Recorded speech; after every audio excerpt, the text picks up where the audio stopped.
Hi guys! Welcome back sa aking YouTube channel. Ngayong araw ay June 21, Friday. Ito na yung alis namin galing dito sa Kazan to Ulyanovsk City. Third city namin. So, alis kami ng 10 o'clock. Ready na lahat. Magbibihis na lang. 9 o'clock dito ng umaga. Kasi wala naman akong i-vlog sa ngayon kasi kailangan naming mag-ayos muna at magbihis. Sa alis na rin kami.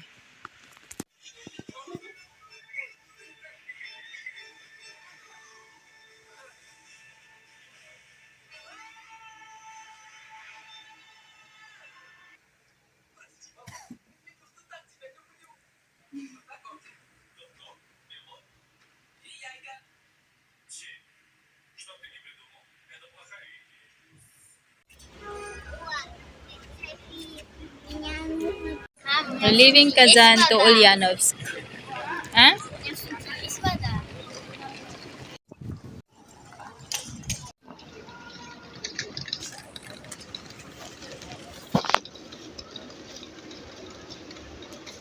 Waiting for our train.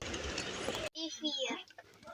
Сама ты зефир. Какой еще зефир? Нет у вас никакого зефира. Четвертый автобус. Nandito na kami sa train, guys. Meron kaming 5 hours. 5 hours dapat? Or 6?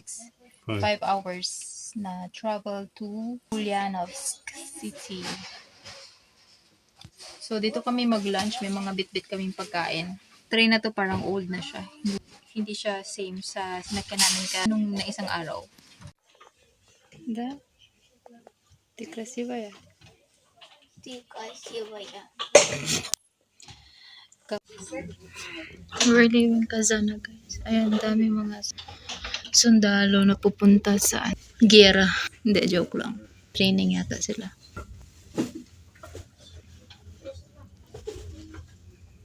Ayan sila.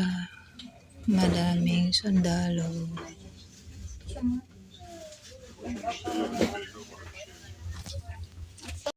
Papa. Лена, тут много озер еще.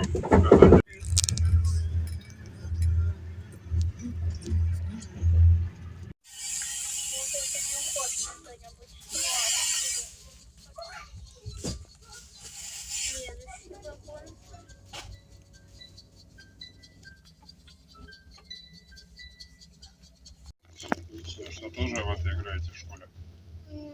В смысле, во что? А что это вообще за игра? Malapit na kami pala sa Определенных правил Ульяновск. у нее нет. Там какую-нибудь тренью надо кидаться.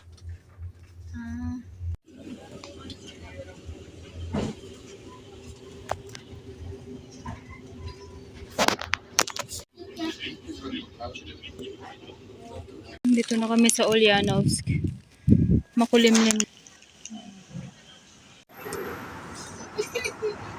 Это мама. Она смеется, да, мама?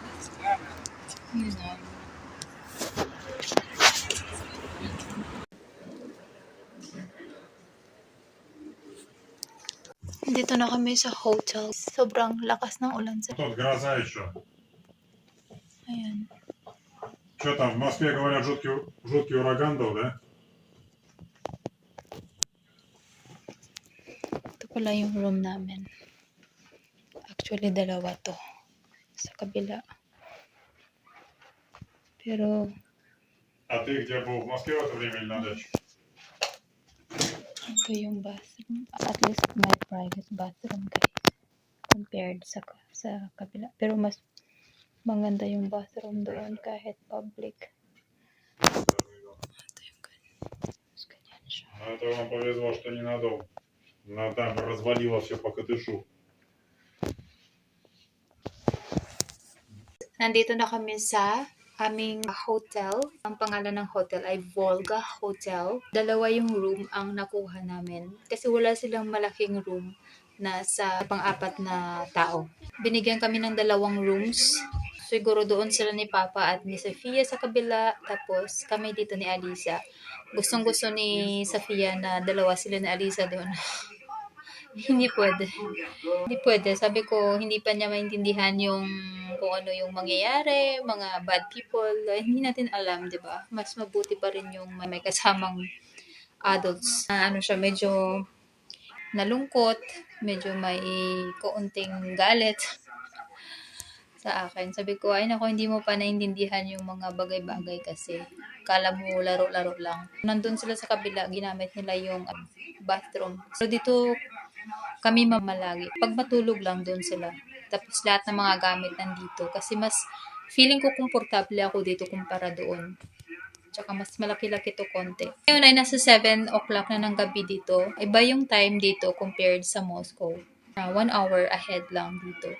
Wala na kami mapupuntahan kasi sobrang lakas ng ulan sa labas. Kakain na lang kami somewhere. Hindi ko alam. Baka sana may sa baba merong restaurant or cafe. Mas mabuti. Pero parang hindi ko alam kasi ang lakas ng ulan eh. Baka hindi na kami aalis. Sana hindi na umulan bukas. Next day, aalis na naman kami. Travel na naman kami papuntang Samara. Yun na yung last destination namin. Kasi kami ng 4 days. Baka kasi maganda yung weather doon. Pwede silang maligo sa river. Kasi merong mga beaches doon. Tingnan namin kung makakahanap kami ng cafe dito para makakain kami ng panghapunan. Kasi nag-lunch kami sa train. Pero yung bit-bit namin mga ano lang yun, yung mga cup noodles lang eh. Bread. Tapos kung ano-ano pa. Water. So hindi siya talaga lunch. Parang ano lang siya. Snacks.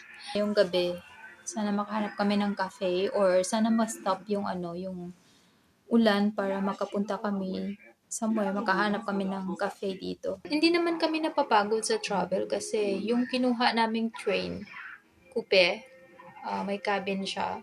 So, pwede ka doon matulog, may bed siya, pwede ka matulog doon. So, 5 hours yung travel namin from Kazan to here.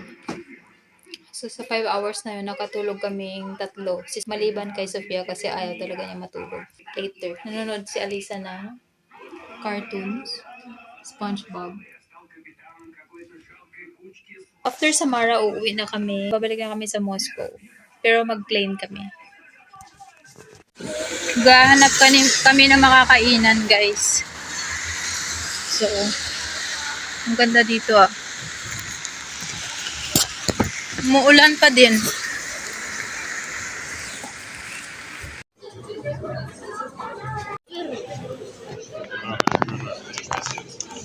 Можно взять и тоже. Ketchup.